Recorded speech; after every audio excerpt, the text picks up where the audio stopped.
If you look at human development, we're the only species that literally can't survive without another human being taking care of you. And so we are biologically hardwired to bond with other people. And that is from the very beginning of when you come out, bonding with somebody else and making sure they pay attention to you is your survival imperative. So you are born needing somebody else. And I think what ends up happening is there's never that kind of clean break or pass off between needing your parents to take care of you, needing your friends' approval to fit in, to truly having ownership over giving yourself what you didn't get, giving yourself what you needed.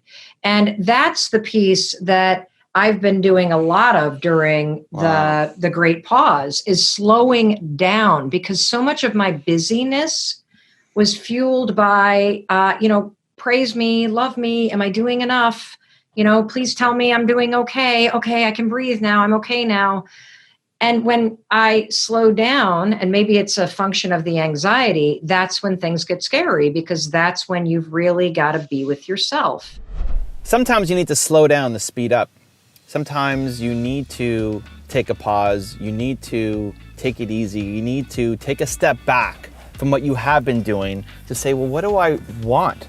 And does this still serve me? Is this still the life that I want to be building? Am I still building something that I'm happy with or not? And this is where a lot of entrepreneurs struggle, because we are very goal-oriented, right? Raise your hand if you're goal-oriented. Is that you? You've got goals. You want to go off and accomplish them. We're achievers, and achievers get their self-worth and self-value from hitting their goals and checking the things off their list and say, I did that, I accomplished that. When people ask me what my 10-year goal for myself is, I don't know. How are you supposed to know what you're going to look like in 10 years? Think about who you were 10 years ago. Do this as a quick exercise. Think of who you were 10 years ago. Who were you 10 years ago? What were your goals? What were your aspirations? What were your ambitions? What were your dreams? Could you, with any certainty, with any degree of certainty, predict that you're going to be here 10 years later? If the you from 10 years ago was making a 10-year plan for yourself, is this where you would end up? Probably not. No, right? Not if you're growing, not if you're learning, not if you're improving, not if you're watching channels like this and you're investing into yourself. The idea that you would be here is crazy, because a lot of the stuff didn't exist, and because you've grown and learned yourself. And so there's nothing wrong with having plans. I think they're great. I think having goals speak to your ambitions, but you have to be willing to jump off course when it no longer serves you. The danger of having a 10-year goal for yourself is you're thinking small. Anybody who has 10-year goals for themselves are thinking small, because you have no idea what you're capable of in a 10-year window, and you have no idea how the world's going to change in the next 10 years. So if you could hit your 10-year goal, but it's tiny compared to what you could have done if you're a little more flexible, right? So you have to be willing to jump off your 10-year plan to go do something else, because you're being called to it. And that's where slowing down really helps. Do you get great ideas in a shower? I get great ideas in a shower. Do you get great ideas on vacation? I get great ideas on vacation. Do you get great ideas walking through nature? One of my favorite things to do, walking through nature. When I walk through forests, just a quiet walk with the dogs, I get ideas. I get great ideas. I get great ideas on drives. I've started great businesses off of different drives. I started a business with Bo, who's an entrepreneur I invested into. Now it's a mid-six-figure business, because I was going on a hike through the forest, and then I was driving home, and it was about an hour and a half drive, and I was reflective. And for some reason, this is how it comes. This is why slowing down really matters. For some reason, I'm thinking about Bo in the car. I may not have thought about Bo for a couple months. Why am I thinking about Bo all of a sudden? All of a sudden, it just comes. I want to start a business with Bo. We're going to start an agency together where we book guests on people's shows. And now we've done that. He books some of the biggest guests in the world for my channel. He booked Mel Robbins, he booked Matthew McConaughey, he booked Deepak Chopra. He's booking all sorts of crazy guests for my channel, and he does it as a service for other people. to book great guests for their shows too. And he's passionate about helping people launch their shows and get great conversations and build their brands and spread an amazing message out to the world. And so we started this business, and he quit his job, now has a mid-six-figure business doing this, because I went for a walk and had a drive and then called him or sent him a message. And that's how a lot of the great things have happened to me in my life. A lot of the great ideas, the next ventures, the innovations and the breakthroughs come from slowing down. The overscheduled entrepreneur doesn't come up with great ideas. The overscheduled entrepreneur might be really efficient. If you jam-packed your calendar, you might be really, really, really, really efficient, but you really reduce your effectiveness. And so life will go through these ebbs and flows, these ups and downs, and you'll have these moments where all you need to do is get work done. There's been many times where I don't need any new ideas right now. I just need to execute on what I've got in front of me. Many times. And so being efficient really, really, really matters. But when you then move to a place of, we see some friends. We move to a place of creativity where it becomes about coming up with the next invention, the next new thing, the next place that you want to go, right? Then you have to be having chunks in your time, in your calendar, that you can allow yourself that freedom. So if I look at my day, my calendar, where I spend my time, I like having one day per week to be project day. So Wednesdays for me are project day, where I have the whole day to work on whatever projects I want to work on. And then Friday I call CEO day, where I get to work on the big picture things to grow my business. And one of my favorite things to do on Fridays when it's not too super freezing outside here in Canada is go for a walk to start the day. Go for a walk, clear my head. I've got the whole day ahead of me to be the CEO of my business, and I ask the question, what does that look like? What does being the CEO look like? What's the next version of Evan Carmichael? And I often come up with fantastic ideas. Not all the time, sometimes you just go for a walk and it was great to clear your head and you get some fresh air, and that's all that came from it. And sometimes you get fantastic ideas because you took the time to slow down and have that in your calendar. So a couple things. How do we start to execute and put this as part of our regular routine? Because what most people do is you wait for your life to break before you make a change. You wait for life to get so bad that something happens. Most people don't go on a diet and fix their health until they have a heart attack, right? Like, you don't actually make a change until something breaks and forces you to change. But you don't have to hit rock bottom. You don't have to be in that negative a situation. You can be a little more proactive, and slowing down allows you to do it. So a couple steps. 1, put time in your calendar every week to have a little bit of reflection. It doesn't have to be a whole day like I do on Fridays, but a walk. Put a 20-minute walk, a half an hour walk. It's good. It's good anyway to get a little bit of cardio. It's good anyway to get outside and get some fresh air. But book in a half an hour walk once a week, at least, somewhere in your calendar, where you're not just on your phone and you're not just stressing about what has to get done, but you have time to actually just be by yourself and watch suddenly as solutions come to you, right? So 1, put that 30-minute walk somewhere in your calendar once a week. 2, pay attention to where you don't love the things in your life anymore. Quite often there's things that we started with and we're energizing and enthusiastic about and we love doing and it was filling us up with energy, and then slowly became a job.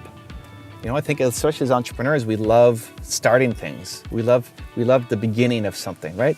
Is that you? Hands up. Is that you? You love starting something from scratch. You love building, but then we don't love maintaining.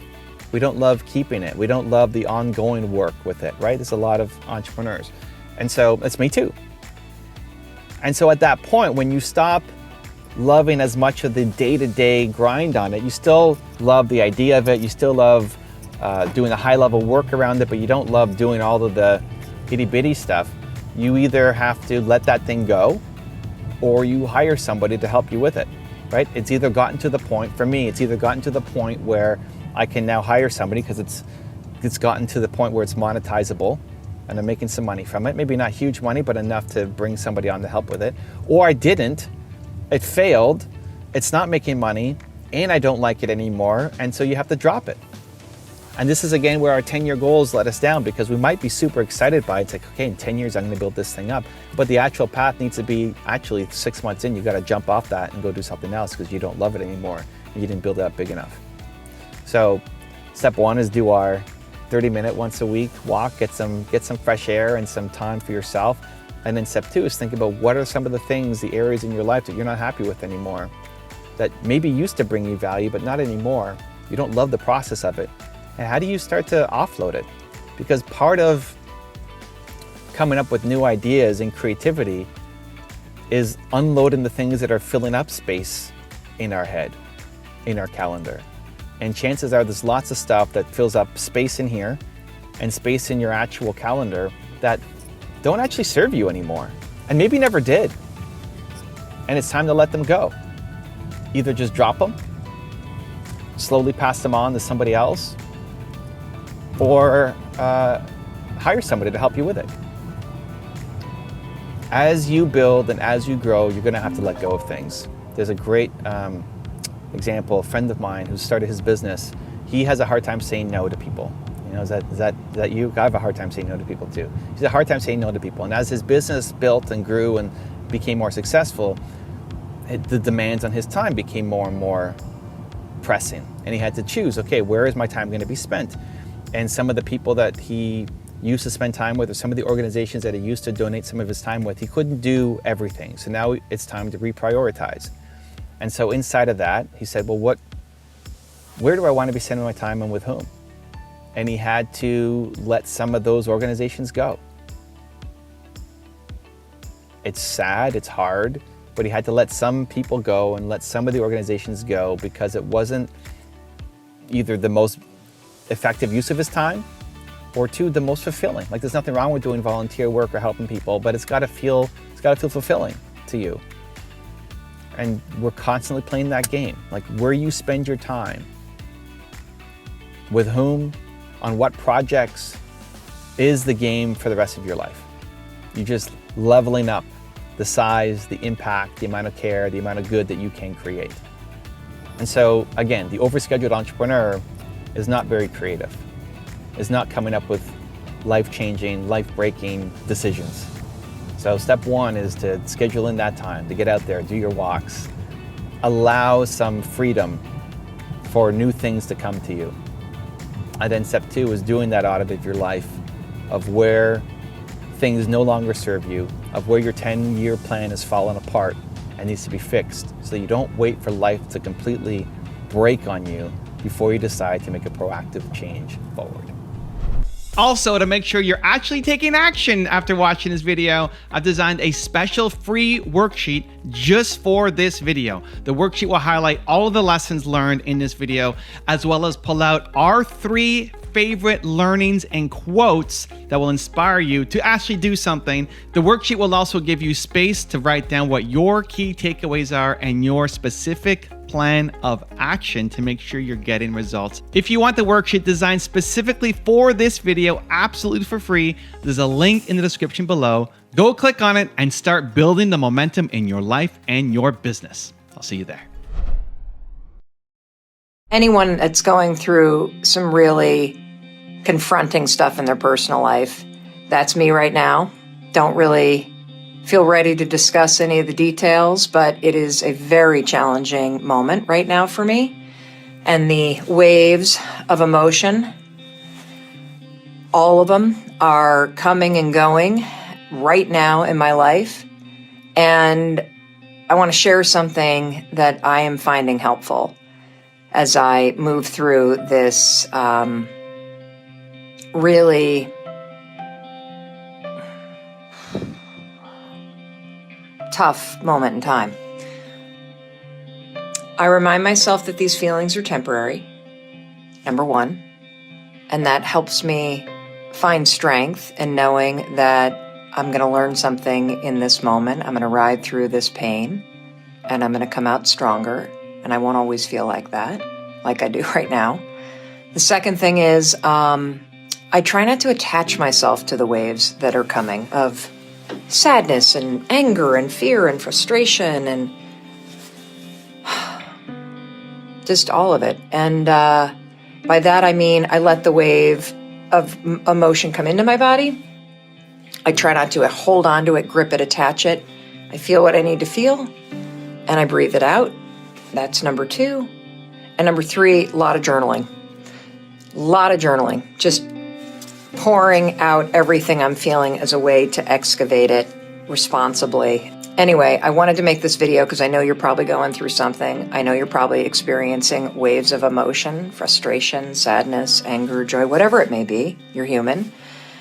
This is a human experience to feel emotional waves. And so remind yourself, whether it's a high or a low, it's temporary. You can get through this. Breathe through the wave. Don't attach yourself to it and let it knock you over. And 3, just dump everything you're feeling out into a journal instead of at other people. And that will help you process the emotions you need to process because you don't want to shove them down. It will help you get clear about where you want to go next and what you're meant to learn in this moment. And it will help you move through it with grace, with strength, with resilience. So in the TED Talk, I cited this statistic that I had read years ago, and that is that a scientist had calculated the odds of you and me being born. And when you think about just even the sexual act of your parents in a lifetime relationship, the number of times they would actually be intimate, the amount of sperm that go, the odds of one egg and one sperm, and then you throw in the DNA. And the uniqueness of your DNA structure. Some scientists calculated all of those odds and figured out that the odds of you being you, who you are, born the day that you were born to the parents that you have, with the DNA structure that you have, given all the other variables that could have changed something, the odds are 1 in 400 trillion that you are you. And so what that means to me is that you're meant to be here. That there is a reason why you were born, and the journey of your life is to figure it out. And I think it's actually simple. I think that life is very simple, and we complicate it because we have brains that can tell stories, and we have bodies that can sense danger. And so we overcomplicate things. And the purpose of your life is to listen to your heart and soul and to follow it.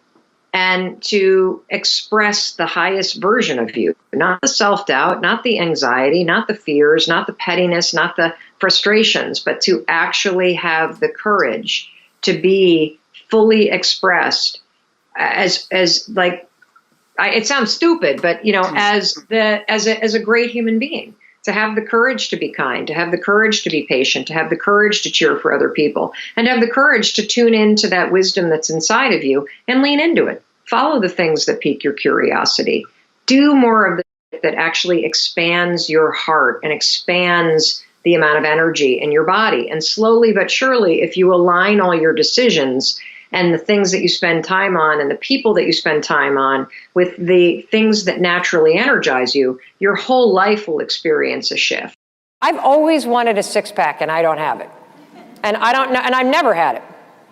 And when I finally stopped complaining about it, when I got honest about what it was going to require. Oh, I'm dead serious. Dead serious about this. At at 49, with my affinity for alcohol and my love of carbs and my distaste for exercise, I have a small problem on my hands if I want a six-pack. So if you were to go forward, right, and think, okay, well, if a year from now I had a six-pack, what would my day-to-day life look like? Ooh. And you can get very clear that you're not committed to that. And then you can stop beating yourself up for the you never intend on doing.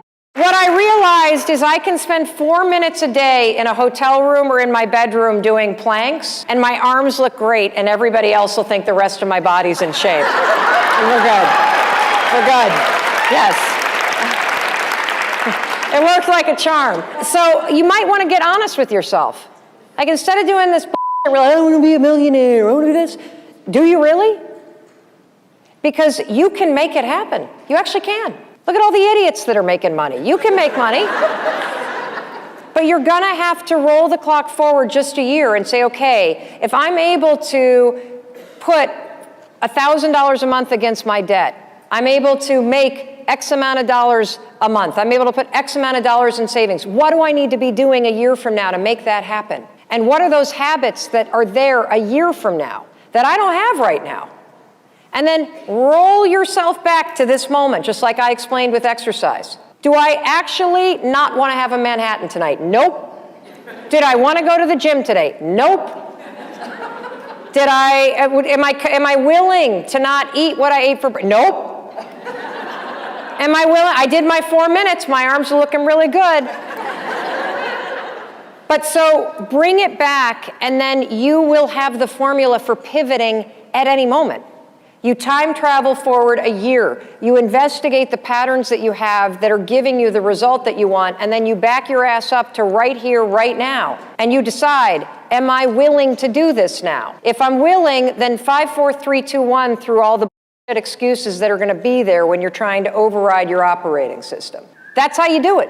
Or you have the reality check like I had, which is, oh, I just like to I don't intend on changing, so why don't we get this off the plate? And let's focus on the things that I am actually committed to.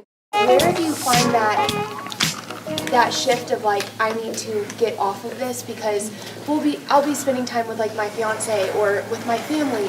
It popped into my head, oh my gosh, I need to text this person. I forgot I needed to call and get this order fixed.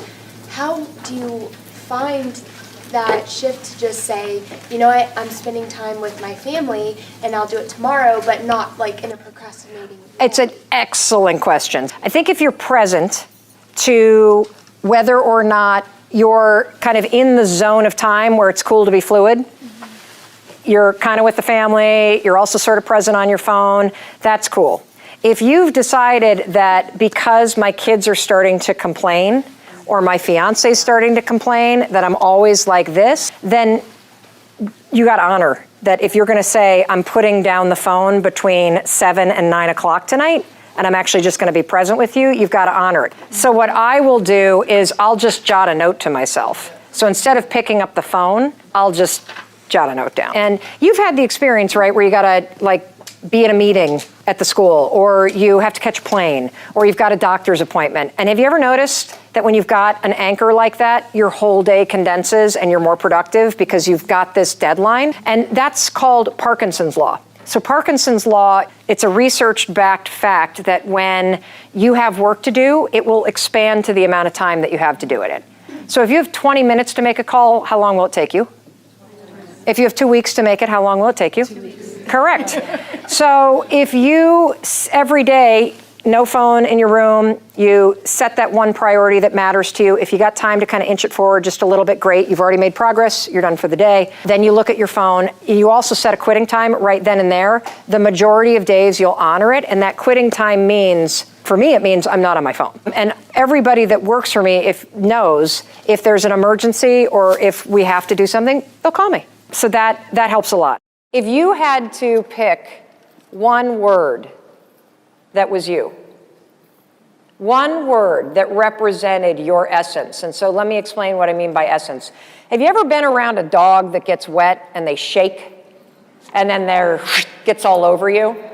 That to me is the definition of essence. So you walk into a room, what is it that shakes off onto other people? What's the word right here? Excited. Anyone else?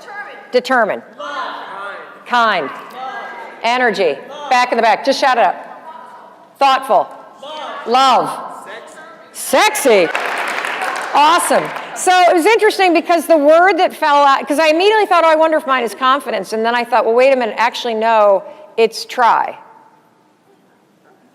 All I want you to ever do is try. That's it. I just want you to try. In those moments where you hear yourself, I want you to try. In those moments where you know that it's time to speak up, I want you to try.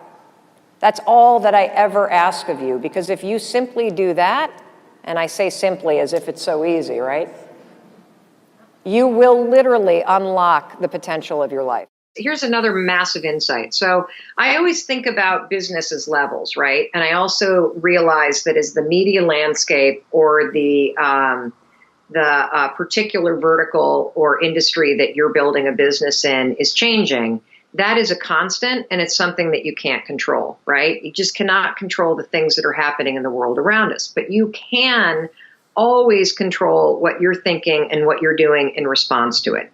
So all of my work centers inside this gap between what's happening in your life and in your work and what your reaction is to it, and how you can't control the things that are going on around you, but you can always control what your reaction is. And that gap there, that's about 5 seconds long.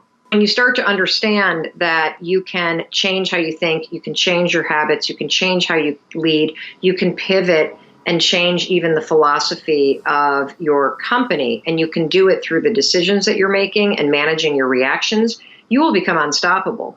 So 3.5 years ago, I got into the speaking business because of the popularity of that TEDx talk that I gave. And that first year I did, I think it was like 27 speeches. The next year I did 87. Last year I did 121. I was the most booked female speaker in the world. This year I've capped it at 80, and here's why. I realized, just like you may be realizing in your business, whatever your business is, that there are aspects of your business that you love and that energize you, and there are aspects of your business that are depleting as hell and that are old and that are tired, and that if you continue in that lane, you're going to end up 10 years from now in a place that you don't want to be. It's so important for you to pay attention to what's energizing you about the landscape around you and about your own business, because that's the secret to seeing around corners. And so the corner that I was seeing around is that as an entrepreneur, even though it's wildly lucrative to do what I do just on the speaking platform, I mean, anybody can do the math on 121 speeches, right? And the amount of money that I get paid to show up and deliver a 1-hour talk, and realize there's a lot of money. Here's the problem. It's a terrible business because you can't scale it other than raising your price or raising the number of times you do it. And guess what else? You have to show up. And I can't sell it. So I found myself in a situation where I had built a multi-million-dollar business, highly profitable, and it was depleting the hell out of me, and I can't really scale it, and I can't sell it. Terrible position to be in an entrepreneur. So I made a decision that what was it, Bo, that actually energizes me about my business? And I answered it with the first question. It's hearing from people. I would rather answer comments on Instagram all day long than stand in a stadium with 5,000 people in it. I get more from the one-to-one connection. That's what fuels me. And so I had this light bulb moment, paying attention, being clear that, wait a minute, I don't want to build the biggest speaking platform, and I don't want to build a coaching business. I want to build a content company. I want to go back to my roots and build a media company. And so with that insight, I now have to change, right? Because the kind of businesswoman that runs a multi-million-dollar speaking business, where it's just you and your speaking management firm and your travel folks and your logistics people and maybe your social media manager. That's who's on the team. The kind of leader that runs that kind of team is very different than the kind of leader that is going to grow a $100 million media company, that's going to syndicate content every single day, that is going to own what she's doing, that's going to build Instagram and Facebook and YouTube and LinkedIn as my personal ABC, CNBC, Fox. And this is what I want you to understand about the story. And that is this. In order to get to the next level in your business, you got to decide right now, what habits do you have as a leader that you have to change now? Because you will not see around the corner. You will not engineer that next quantum leap unless you personally change. And so one of the reasons why I've gone from being the most successful female, book speaker on the speaking circuit to launching the #1 book on all of the self-publishing platform for Amazon, and one of the most read books in the world, and selling like gangbusters still, is because I am constantly innovating myself. I know that I am the single biggest problem in my company. And if I don't constantly pivot and evolve how I lead and what I'm focused on, I'm going to be the blockade. And so, stop looking at what everybody else is doing, stop micromanaging the team, and ask yourself, 2 years from now, when you think about where you want your company to be, what habit do you have to change right now? Do you think it's a fear of being uncomfortable or failure that's really like the barrier for people to... The barrier is everybody gives a what other people are thinking. Yeah. And so they're on camera or they're on a microphone trying to be smart or concerned about whether or not they look good in the shot, concerned about how they sound, whether or not they stuttered, if their neck is turning red, like whatever it may be. And they're so up here that they're not actually being true to just saying what's right here. Absolutely. Whether you're speaking from the heart, speaking from the gut, like that is the skill to develop, is the ability to be more like an 11-year-old that gets on camera and can just be themselves instead of being a 49-year-old person censoring themselves. Got it. And that's what I'm talking about when I talk about the truth, when I talk about authenticity, that people really want to feel that connection. And the only way that they're going to feel that connection is if you do the work to remove the own veneer and the own barriers that you put in between you and other people. And the number one thing is everybody gives too much about what everybody else thinks. Absolutely. And you know who they think they're worried the most about? Their friends. If I put this thing up, not for my friends, but for the people that I'm trying to build a rapport with online, my friends are going to judge me. Your friends. Seriously. If you're out to make a difference, if you're out to share something that is important to you, if your friends don't like it or don't support you, they're really not your friends. You recommend people The only step that really works is action. Okay. Because if you're stopping to think about what people are thinking or whether or not you're worried about what people are thinking, you've already fallen into the trap. Okay. The second that you push yourself to get started through the action itself, you are proving to yourself that even though you care what everybody thinks, you're gonna do it anyway. A big mistake that we make as entrepreneurs is we think that we've got to build everything ourselves.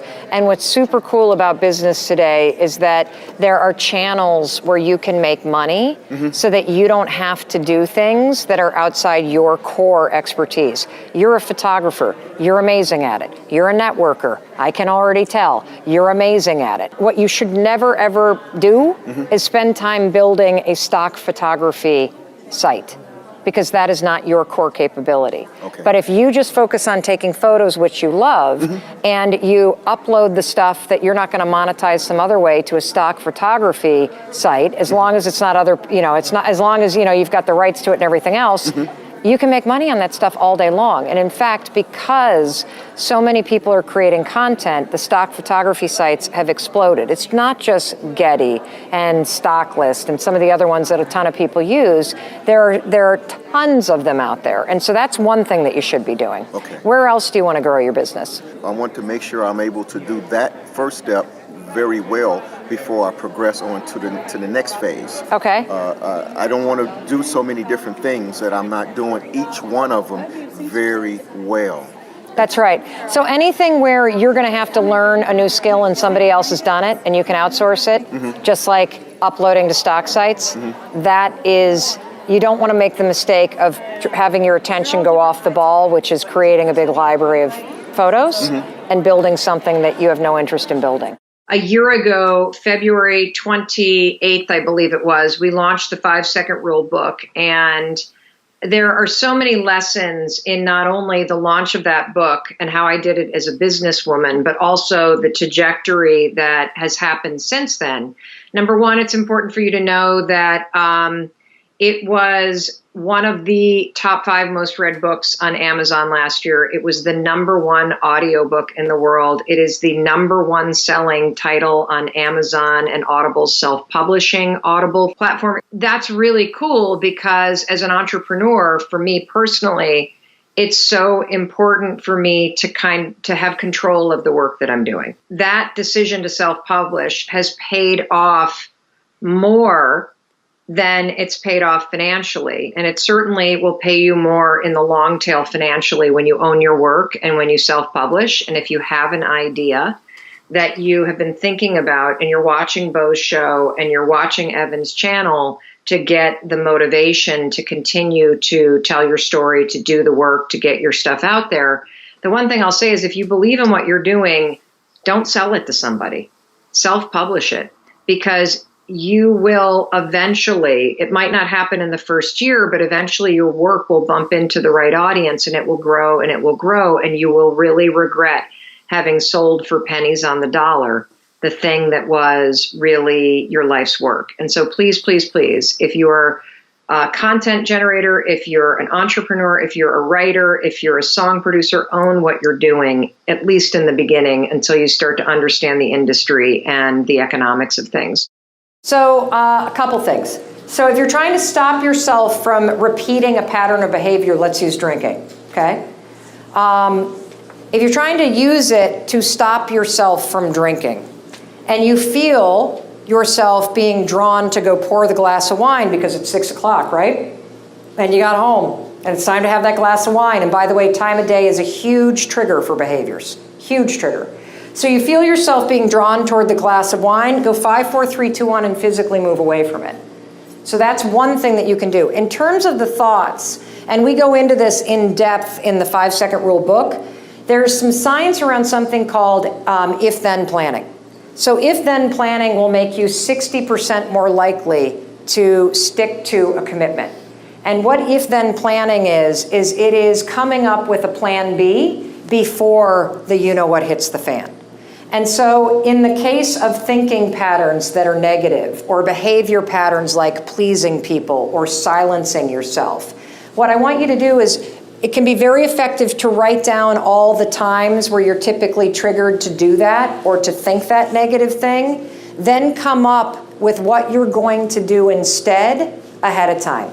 If this person uses that tone of voice with me and speaks in a disrespectful way, instead of standing here and taking it, 5, 4, 3, 2, 1, then I'm going to do this. I am a productivity consultant. I've had a challenge with people. They know what they need to do, and this is my challenge as well. I know what I need to do. I know what needs to be done. Right. But getting that motivation and getting over that ledge and that 5-second rule, my goodness, changed my life. I haven't quite made it to not hitting snooze yet. Okay. Why? Oh, because my bed feels so comfy in the morning. Let me tell you something. Okay. Are you ready? I'm ready. Your business will go to the next level the second you actually beat the habit of hitting the snooze. Yes. And the reason why is because of the science around productivity and the brain. Okay. And when you push yourself to walk the talk and have the first 30 minutes of your day be the most productive for your brain, you will bring a level of conviction and authority and impact to the business that's not there currently. Right. You see, when you're an expert and you're a consultant, your power is limited to the extent that you personally feel like you're not using the tools. Does that make sense? That does make sense. I say this for myself. I say this because when I think about businesses that I've had in the past, or when I was an executive coach, and I would be giving advice, but I'm not technically following it in the same regard, I'm not as powerful. Right. And so I would highly, highly, highly encourage you, starting tomorrow morning, you want to be the best productivity coach on the planet? That alarm goes off. Notice the gap. Right. Because the more that you start to play with this 5-second window and you go 5, 4, 3, 2, 1 and you push yourself out of bed and you hate it. And then you take your cold shower and you hate it. And then you don't look at your phone and you hate it. And then you spend the first 30 minutes of the day pushing something forward and you hate it. But you do it. You will now be able to coach people who do the exact same thing. Understand that you can find people to support you. You will always find people to criticize you. Watch, though, how when somebody outside of you criticizes you, how that triggers the internal pattern. So what is the pattern that you have of thinking that gets triggered that disempowers you? That I won't have any words. You won't have any words. Let's go deeper than that. Is it something about being loved or being unworthy or not being good enough? What is underneath, I won't have the words? Yeah, they won't be the right words, and it won't be good enough, yeah. Okay, and so do you have an opinion that you're not good enough or not deserving of success? Or that you're not smart enough to make a difference? Yeah. What is the one? What is the thing that hooks you? That you say to yourself?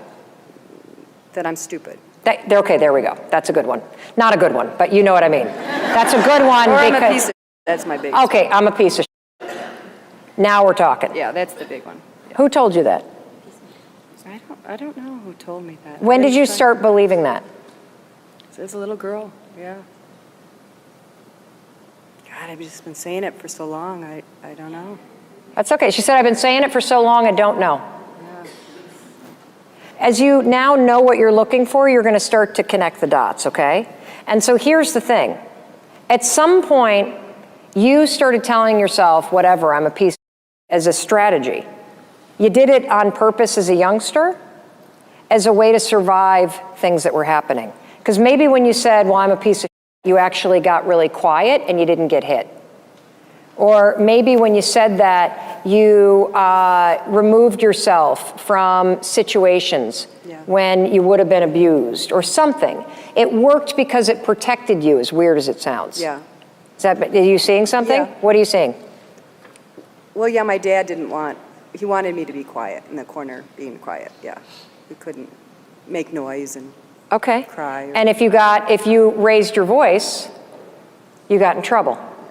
So do you guys see the link now between why she has a concern about finding her words? Oh, yeah, I didn't get that one. You see that now? Yeah. So every time that you are in a situation where you need to speak up, how many of you are relating to this, by the way? I have a theory about all of us, that we have patterns and strategies that we created when we were little in order to survive situations. And what she internalized was don't speak up, and you're a piece of shit if you do. And believe me, that protected your ass. It worked, because you didn't speak up and you didn't get in trouble with your dad. Right, and I still got the love. So if I speak up now, I'm going to lose my dad's love. Do you see this? Yeah. So this is a pattern that got written when she was little. And it was written by someone else, and it worked. It worked. The problem is now that you're... It's working now. It's not working now. It's not working now. Not working now. Can't and move see, forward. exactly. And so this is what's fascinating about all this. There are places in your life where you have patterns that you don't even recognize, that were strategies that you developed when you were a kid. And so in the areas where you're really frustrated, that pattern is probably not present or conscious, something that you're aware of. And so every single time, because you've been repeating this and repeating it and repeating it, every single time you're about to hit play, every single time you're going to stand on a stage, what's going to be right there is don't speak up. Yeah. Freeze. Yes, freeze. And you're going to go 5, 4, 3, 2, 1. The only thing that actually overrides this pattern is to speak. And through speaking, you will see that you're not a piece of shit. You actually have something to say. Or you could make fun of it and say, well, I guess I'm just a piece of shit, something to say. That's going to be my thing. Yes. I'm a piece of shit. I got something to say. That's right. And I also like the strategy of kind of making the fun of the stuff, even the heavy stuff, because it loses its grip on me. It works for me. It may not work for you, but it's something to try. You're never, ever, ever, ever going to feel like doing the things you need to do in order to have what you want. You're always going to need to push yourself. You're always going to need to parent yourself. So what is the net advice on this? What is the bottom line? The bottom line is no one's coming. No one. No one's coming to push you. No one's coming to tell you to turn the TV off. No one's coming to tell you to get out the door and exercise. Nobody's coming to tell you to apply for that job that you've always dreamt about. Nobody's coming to write the business plan for you. It's up to you. And because you're only ever going to do the things that you feel like doing right now or that feel good right now, unless you understand that you've got to parent yourself, you got to push yourself, you're not going to make your dreams come true. You're just not. We're not wired that way. You weren't born that way, you weren't that way when you were growing up, and you're certainly not that way as an adult. And there's a tremendous amount of liberation that comes when you accept the fact that you're always going to need to give yourself a push. Well, I want to talk to those of you that are working toward your dreams. Whatever it is that you're doing right now, it's leading to the thing that you dream of doing. And you're not going to progress until you get the skills and the experience that you need at the level that you're at. I guarantee you, even if you're working at a front desk job at a local gym, you're learning customer service. You need to learn that kind of stuff before you can launch your own business. For me, in order to be an incredible speaker that can command a stage with 3,000 people in the audience for an entire hour, I first had to learn how to have the courage to speak up and have hard conversations in my life. Then I had to learn how to speak up in a small meeting. Then I had to learn how to speak up, in a church basement. Then I had to learn how to give a little bit of a talk at a brown bag luncheon. Then I had to learn how to stand on a slightly bigger stage. So if you're frustrated with where you are right now because you've got these big dreams and you think you're really far away, here's one way that you can continue to be patient and you can milk wherever you're at to help you build the skills and the experience that you need as you climb toward the thing that you want. Ask yourself, what is it that I am learning? What's the skill that I'm honing by sitting here at this front desk job or driving this Uber or Lyft vehicle? What am I learning that I'm going to take with me on my journey to do that next big thing? Because I guarantee you there's something in the minutia of what you're doing right now that you are developing an expertise and a skill around that you're going to need as you launch yourself towards the next thing. Okay, great. So here's what you're going to do. It's actually simple, but it's not going to be easy because you're going to create all kinds of excuses and drama for yourself, okay? You're going to set your alarm for 7. And when the alarm goes off, that's what happened. That gap is going to open up and you're going to feel all roll in. I don't feel like it. I'm hungover. I don't want to. I don't feel like writing a song anyway. That's when you have to take control. You have to take control. You have to get up every morning. It begins by getting up because if you let anxiety, excuses, self-doubt, all the win in that first decision, the rest of the day is hijacked. So win the first decision. Then exercise. I don't care about the eating as much. I know it's important not to put garbage in, but I would rather see you first master getting up on time. Do that for a week. Then let's add in exercise every day. 10 minutes. Don't start with like 2 hours because then you're going to find an excuse not to do it. Get up at 7, exercise for 10 minutes. Then the third week, you're going to add in like, I'm actually going to eat clean this week or whatever the diet is that you want to eat, right? You're just going to add in things as you master the little things, but you got to get up on time. It starts right there, okay?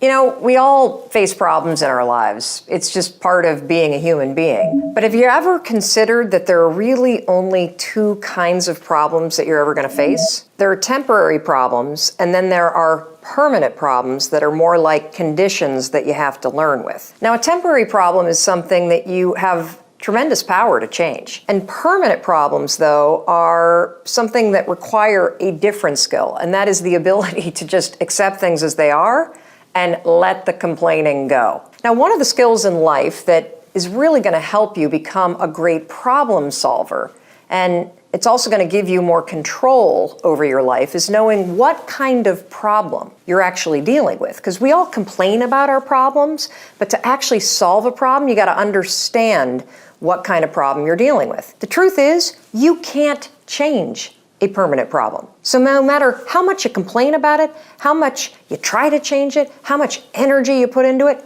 nothing's changing. It's a waste of your time and your energy to focus on those. Now, when you try to change a permanent problem, you know you are stuck because you feel like you're just spinning in circles. Temporary problems are what you want to focus your energy on. These are the decisions and the life choices that you keep making that might feel good in the moment, but they actually make you miserable.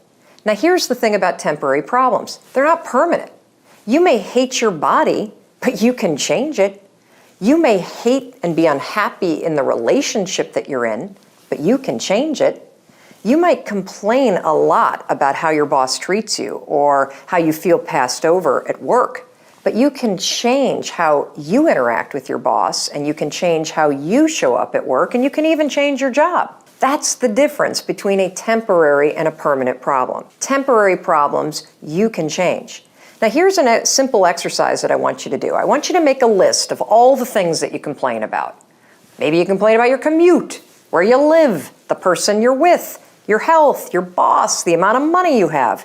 Now I want you to look at every single complaint you have and ask yourself, what can I do to change this problem? What can I do to fix my relationship with your boss? Because you can't change your boss's personality, but you can definitely change how you interact with her. And when you change yourself and your own behaviors and how you think, you're going to change everything. I've always been very scared and lack of confidence, and thought that I was never good enough, like some of my partners. We've all bought into a lie. We've bought into a lie that confidence is belief in self. And so when you're in a situation which is normal, where you don't believe in yourself, you're like, oh my God, I have no confidence. The truth is, and I want you to walk out of here with a new definition of confidence. Confidence is the willingness to try. Because when you try and you take action, what happens, and what's happened for France, is that when she sees herself taking action, what happens is she sees herself being the kind of person that takes action. So she has evidence that she can rely on herself. And that action is what builds confidence. It doesn't start with belief. The real way for most of us is not to wait to believe, but to push ourselves to act. And through the action, you will build the belief. Let's pretend that this right here, this empty mason jar, is your brain. In order to do your best thinking, you need to make sure that you've got the full capacity of your brain leveraged and pointed at the things that are important to you. Here's the problem. When you go through life, what happens is, your brain starts to fill up with information, and that's what creates a state of feeling overwhelmed. Being overwhelmed is nothing more than having a full brain. So as you go through your day-to-day life and you start checking email and looking at texts and looking at Facebook and sitting in meetings and flipping through television channels and sending emails and writing Excel spreadsheets and running and picking up the kids at work and getting another text and looking at Instagram and looking at Twitter and checking out the news, your brain gets pretty full, doesn't it? And so when you feel overwhelmed, what I know about you is that your brain is full of a bunch of garbage. And so, I didn't think about the drain draining. I hope that's not bothering you, but it's certainly going to bother me. What you need to do in order to fight overwhelm is you've got to actually do a brain dump. You got to get rid of all that stuff so that you've got an empty brain so you can focus again. So how do you do that? It's easy to do with a cup of water because you just pour it out. This is what you're going to do. You are literally going to dump out everything that's in your head onto this piece of paper. Every concern, every worry, every to-do, everything that's bothering you, that you're thinking about, you're going to write down.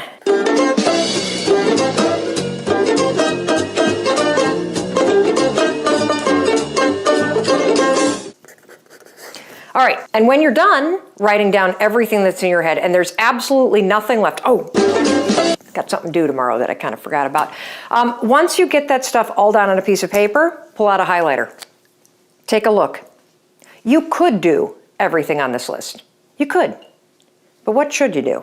What are 3 things, just 3, that you should do in order to advance the things that matter to you? Let's see. I got to do that one. I got to do that one. And I got to do that one.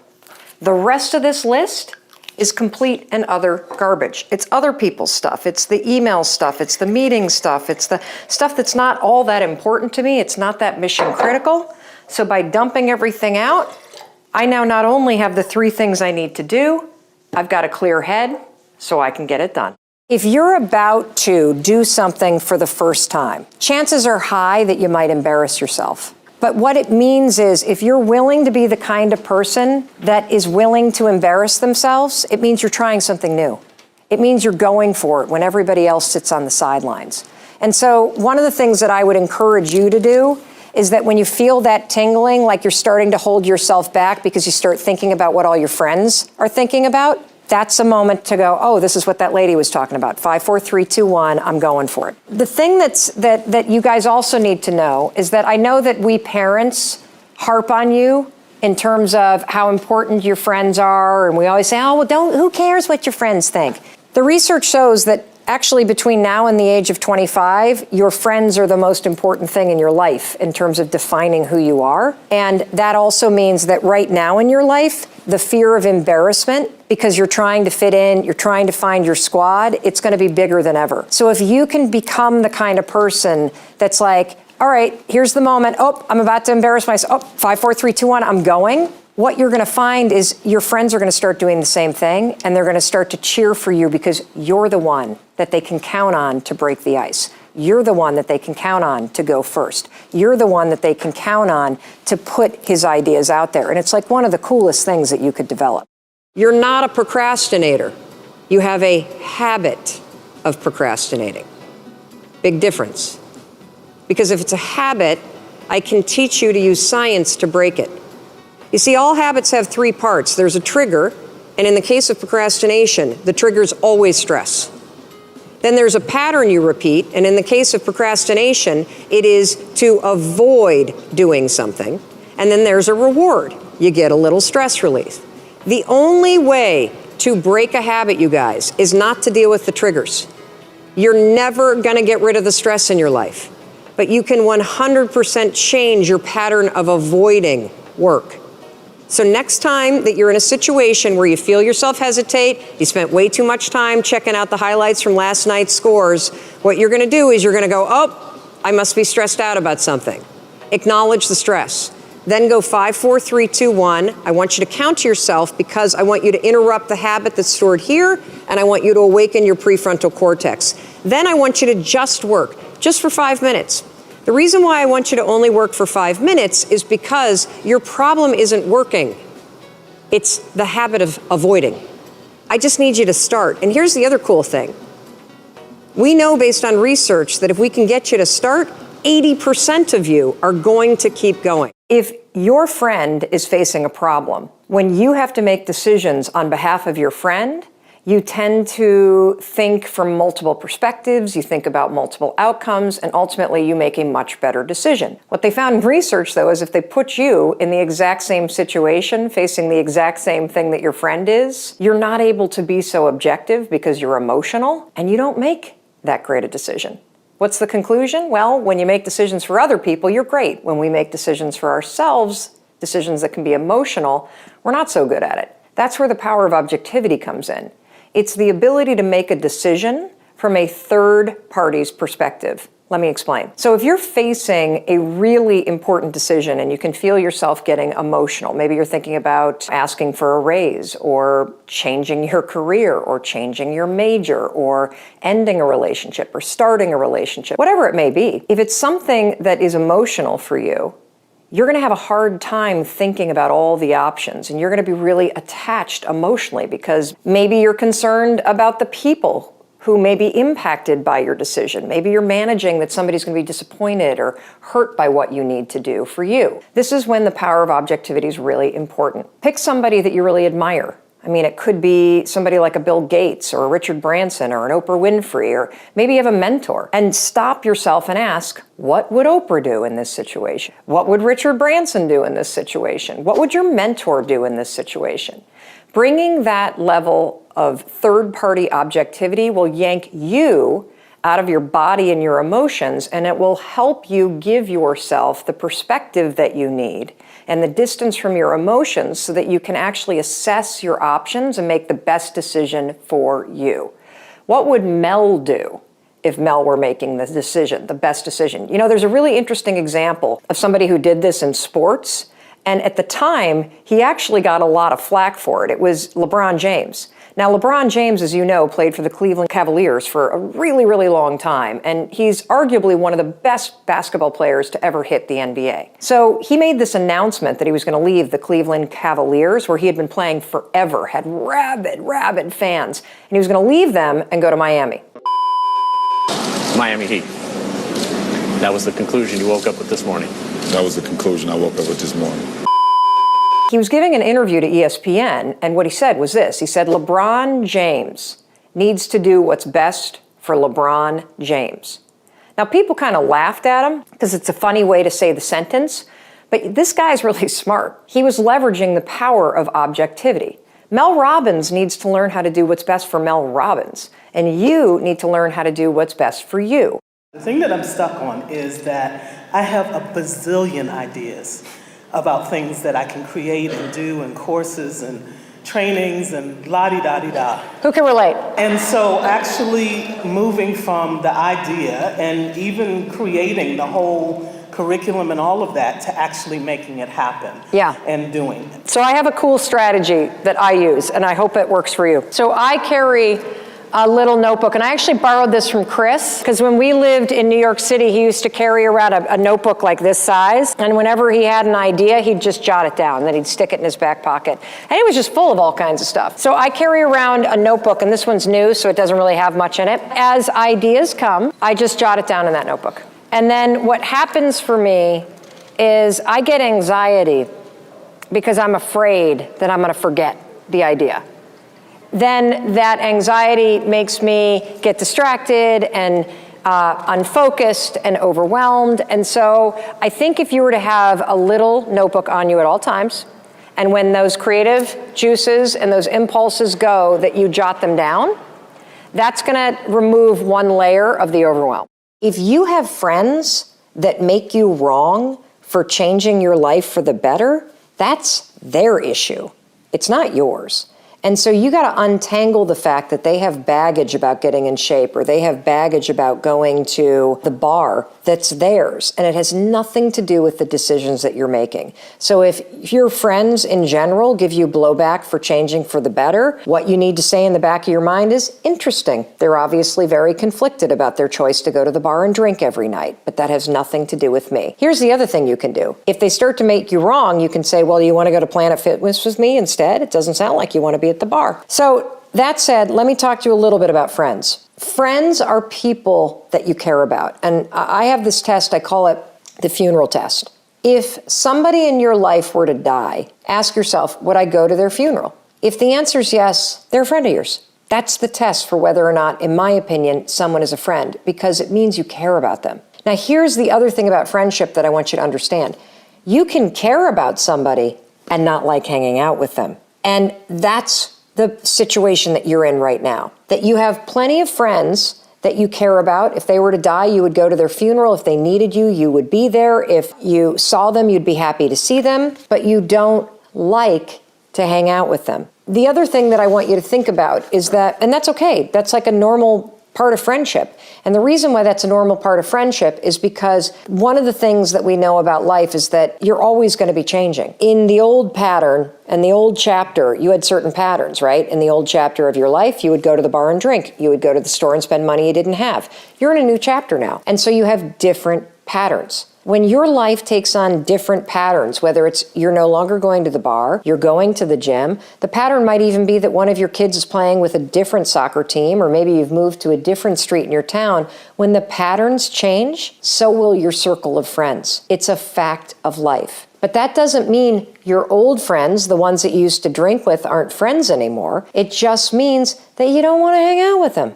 You still care about them, but you don't like doing what they do. The patterns have changed. For a long time, I had a lot of drama around this until I realized that it's not personal. It's not personal that you don't want to hang out with them. Patterns in your life have simply changed. The final thing that I want to leave you with that may also help you is that, remember, I've given you the funeral test. If you'd go to their funeral, they're definitely a friend. It means you care about them, but you might not like hanging out with them that much, and that's cool. That's normal. The other thing that I want you to think about when it comes to friendships is you can typically put friends into 3 buckets. You got friends for a reason, you got friends for a season, and you have friends for a lifetime. And one of the interesting things that I know about my own life is that as the patterns of my life change. So do the friends that I hang out with more frequently. And I also believe that as you change and the patterns in your life change, people show up in your life for a reason. The right people will show up when you start going to the gym. The right people that you need for the pattern that you're in right now will start showing up when you're working on your project instead of shopping. And it's exactly the kind of people that you need. They're there for a reason. And the friends of yours that are friends of yours for a lifetime, I bet you don't hang out with them that much at all anyway. But I bet they're the first person that you call when you need to talk to somebody about somebody important. Those are the friends for a lifetime. And those folks that are still sitting at the bar and love to blow money that they don't have, those were friends for a season. I think you should chase what energizes you. Everyone talks about passion, legacy, purpose, blah, blah, blah, blah, blah. The one word to pay attention to is energy. I love that. That's it. Let's simplify this. Okay. So whatever energizes you, naturally expands you, feels like possibility, is exciting to do. It may be scary. That doesn't matter. It has to do with how it makes you feel. Right. When you were in your 20s, money made you feel good. It expanded you. It energized you. Chasing the money, that was the game. That was your passion. That was your There's nothing wrong with that. Nothing wrong with that. And I particularly want to say that to the women that are watching. Yeah, hell yeah. Because it is socialized into women not to chase success like that, not to go after the money. And so if what energizes you is amassing wealth, go for it. But and the reason why I say that is because people talk about the word passion or purpose. Right. And the truth is, it's not a person, place, or a thing. It's not. It is the feeling of being expanded and energized. Right. If you're pursuing your passion, it means that you wake up every day and are energized. Mm-hmm. So instead of trying to think, what's my purpose? What's my passion? What's my purpose? What's my passion? I don't know. Yeah. Instead of thinking like that, I want you instead to ask yourself, what could I do today that would energize me? What energizes me? If it's making money, figure out how to make money. Right. If it is making a difference, figure out how to make a difference. It could be in any single shape or form. But if it energizes you, that's what you need to follow. And what happens is that passion also, because it's energy, it dissipates over time. Because when you first start making money, it's thrilling. Yeah. Thrilling. There is nothing more exhilarating than making your first million. Yeah. Nothing more exhilarating. Yeah. But what happens is once you learn how to do something once, you can do it over and over again. And so it starts to become routine, which means it's no longer energizing. Right. Which is why every entrepreneur out there goes through the mode of chasing the money, and then you hit the money that you need to make, and then you're like, I'm not fulfilled. What's my purpose? I don't know what to do. Yeah, I went through that. I need to find everybody does. Yeah. And it's because you were energized by the money, and now you're not. Yeah. Now you got to be energized by the next thing. Yeah. It turns out that one of the best stress relievers on the planet is something that most of us don't ever do. And that is seek out time with friends when we feel totally stressed out. When you're doing twice as much work as you normally do, or you're feeling twice as much stress as you normally feel, studies at Harvard show that what you need is you need to see your friends twice as much. Now, Sean Anker is a really famous researcher and best-selling author at Harvard, and he studied this phenomenon. He looked at people that were stressed at schools and in call centers and in the military and in banks and in almost every single industry. What he discovered is that the most successful people, the people that were the best at selling, the people that were the most resilient, the people that had the best ability to deal with stress when times got tough were the ones that saw their friends the most. It was the people with the tightest social connections that had the ability to weather the storms that life throw at us. I want you to write down 3 people. 3 people that when you hang out with them, you feel energized. That when you have plans with them, you're excited about seeing them. When this video ends, reach out to them. That's right, pick up the phone, send them a text. I want you to invite them to do something. Go out to lunch, go for a walk in the woods, get a cup of coffee, go out to dinner. Even if you're not stressed out, I guarantee you at least one of the 3 people that you're going to reach out to needs you. If you want another amazing Mel Robbins video, check it out right there next to me. I think you'll love it. Continue to believe, and I'll see you there. Everything that I have done since we launched the 5-Second Rule Book was in reaction to things that were coming to me.